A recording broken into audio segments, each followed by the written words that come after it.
माता न तो वैरिणी दोन चिमुकल्यांना सोबत घेऊन महिलेची विहिरीमध्ये उडी. धक्कादायक कारण समोर. नाशिक जिल्ह्यातील देवळा तालुक्यातील वाखारे येथे एका विवाहित महिलेने दोन लहान मुलींसह विहिरीमध्ये उडी घेत आत्महत्या केल्याची घटना घडली. याबाबत विवाहितेच्या पतीसह 5 जणांच्यावर आत्महत्येस प्रवृत्त केल्याचा गुन्हा दाखल करण्यात आला असून 4 जणांना देवळा पोलिसांनी ताब्यात घेतले असून अधिक तपास सुरू आहे. या प्रकरणी दाखल फिर्यादीवरून पुढील प्रमाणे सविस्तर वृत्तांत आहे. पण तत्पूर्वी ही व्हिडिओ पुढे पाहण्या अगोदर जर तुम्ही या चॅनलवर जर नवीन असाल तर प्लीज आपल्या या मराठी चॅनलला नक्की सबस्क्राईब करा. बुधवार दिनांक 21 जुलै 2026च्या सायंकाळी 6च्या सुमारास वाखारी तालुका देवळा येथे मनीषा जयेश वाघ वय वर्ष 30 या विवाहित महिलेने आपल्या 2 मुली सिद्धी जयेश वाघ वय वर्ष 7 आणि खुशी जयेश वाघ वय वर्ष 3 यांच्यासह घराजवळील शेतातील विहिरीमध्ये उडी मारून आत्महत्या केली. घटनेची माहिती मिळताच देवळा पोलिसांनी तत्काळ घटनास्थळी धाव घेऊन शोध कार्य सुरू केले. रात्री उशिरा तिघांचे मृतदेह मिळून आल्यावर विच्छेदनासाठी देवळा ग्रामीण रुग्णालयात दाखल करण्यात आले.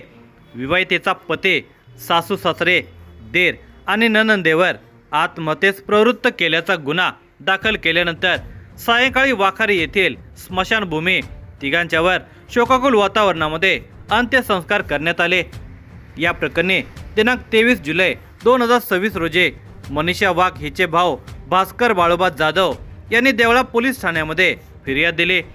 राजदेरवाडी तालुका चांदवड येथे जाधव परिवार राहतो. वडील बाळोबा दौलत जाधव, आई विमलाबाई बाळोबा जाधव, पत्नी आणि मुलांसह भास्कर जाधव राहतात. हे कुटुंब शेती करून उदरनिर्वाह करते. त्यांची बहीण मनीषा हिचा पहिला विवाह झालेला होता, परंतु काही दिवसानंतर तिची फारकत झाली. त्यानंतर तिचा दुसरा विवाह जयेश रमेश वाघ राहणार चिंचबारी वाखारी रोड वाखारी तालुका देवळा याच्याशी दिनांक 23 मे 2019 रोजी हिंदू धर्मानुसार शनी मंदिर वरदडे तालुका चांदवड येथे झाला. या दाम्पत्याला सिद्धी वय वर्ष 6, खुशी वय वर्ष 3 अशा 2 मुली झालेल्या होत्या. लग्नानंतर मनीषाला दिनांक 31 एप्रिल 2020 रोजी पहिली मुलगी सिद्धीचा जन्म होईपर्यंत तिच्या सासरच्या लोकांनी चांगले वागवले. त्यानंतर पती जयेश रमेश वाघ, सासरे रमेश चिंतामण वाघ, सासू सुनंदा रमेश वाघ, देर विकी रमेश वाघ हे तिला छोट्या छोट्या गोष्टीवरून त्रास देऊ लागले. त्याबाबत ती घरच्यांना सांगत असे, परंतु ते तिची समजूत घालून तिला शांत राहण्यास सांगत असत. त्यानंतर जयेश वाघ यांनी सन 2022 मध्ये फोन करून तुम्ही आम्हाला लग्नामध्ये हुंडा दिलेला नाही, आम्हाला 4 चाकी गाडी घेण्यासाठी 3 लाख रुपये द्या अशी मागणी केली. तेव्हा शालन भास्कर यांनी सांगितले की आमच्याकडे एवढे पैसे नाहीत. तेव्हा तो म्हणाला, तुम्ही पैसे दिले नाही तर मी तुझ्या बहिणीला घरातून काढून टाकू. पैसे दिले नाही म्हणून सासरचे लोक मनीषाला जास्त त्रास देऊ लागले. तेव्हा तिला त्रास होऊ नये, तिचा संसार मोडू नये यासाठी माहेरच्या लोकांनी प्रयत्न सुरू केले. तिचे मामा राजाराम भागू सोमवंशी राहणार राहुड यांच्याकडून हात उसनवार 3 लाख रुपये घेऊन जयेश वाघ यांना दिले. त्यानंतर तिच्या सासरचे लोक मनीषासोबत चांगले वागू लागले. दिनांक 17 ऑक्टोबर 2023 रोजी मनीषा उर्फ माई हीच दुसरी मुलगी रुद्राणी ही झाली. मनीषाला 2 मुली झाल्याने तिच्या सासरचे लोक तिला घेण्यासाठी येत नव्हते. त्यावेळी तिचे वडील बाळोबा जाधव यांनी नातेवाईक रंगनाथ त्र्यंबक पवार आणि मावसा शामराव काशीनाथ खुटे यांच्यामार्फत तिच्या सासरच्या लोकांची समजूत काढून तिला सासरी नांदवण्यासाठी पाठवले. ती सासरी गेल्यानंतर सासरच्या लोकांनी तिला 15 दिवस चांगली वागणूक दिली. त्यानंतर सासू सासरे आणि देर हे आम्हाला मुलगा पाहिजे होता, तुला 2 मुली झालेल्या आहेत या कारणावरून शिवीगाळ करतात. पती जयेश कामावरून घरी आल्यानंतर घरच्यांच्या सांगण्यावरून मारहाण करून धमक्या देतात आणि मुलींना जीव लावत नाहीत असे ती माहेरी सांगत असे. तिला होणाऱ्या त्रासाची माहिती ऐकून माहेरचे लोक तिची काळजी करू लागले. सासरी होणाऱ्या छळाला कंटाळून ती सतत माहेरी निघून येत असे. मामा कृष्णा भागू सोमवंशी, राजाराम भागू सोमवंशी, काका शामराव काशीनाथ खुटे आणि इतर नातेवाईकांच्या मार्फत 2 ते 3 बैठका बसवून तिला सासरी नांदवण्यासाठी पाठवले होते. त्यानंतरही तिचे सासरचे लोक तिला नेहमी त्रास देत असत.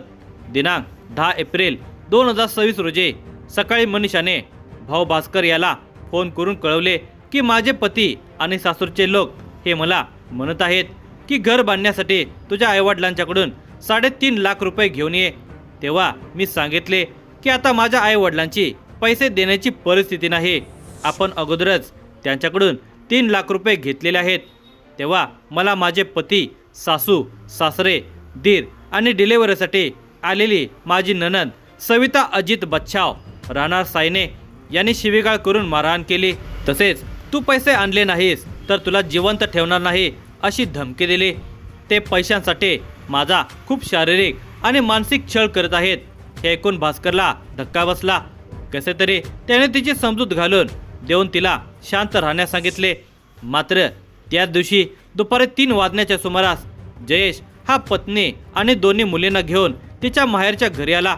तो मनीषाचा भाऊ भास्करला म्हणाला की तुम्ही आम्हाला घर बांधण्यासाठी पैसे दिले तरच तुझ्या बहिणीला मी नांदवण्यासाठी घेऊन जाईन, नाहीतर तिला येथेच राहू दे.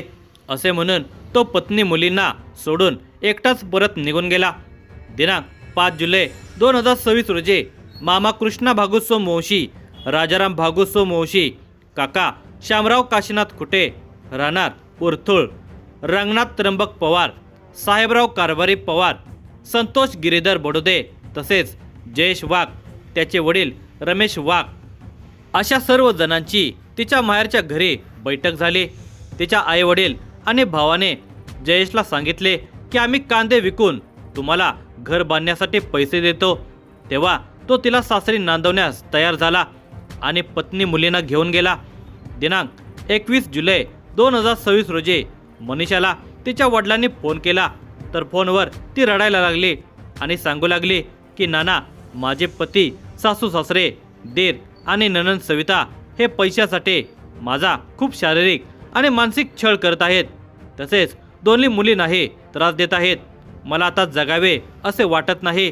तेव्हा वडिलांनी तिला समजावून सांगितले की आम्ही 2 दिवसात काम आटोपल्यानंतर तुझ्याकडे येतो व तुझ्या सासरच्या लोकांना समजावून सांगतो.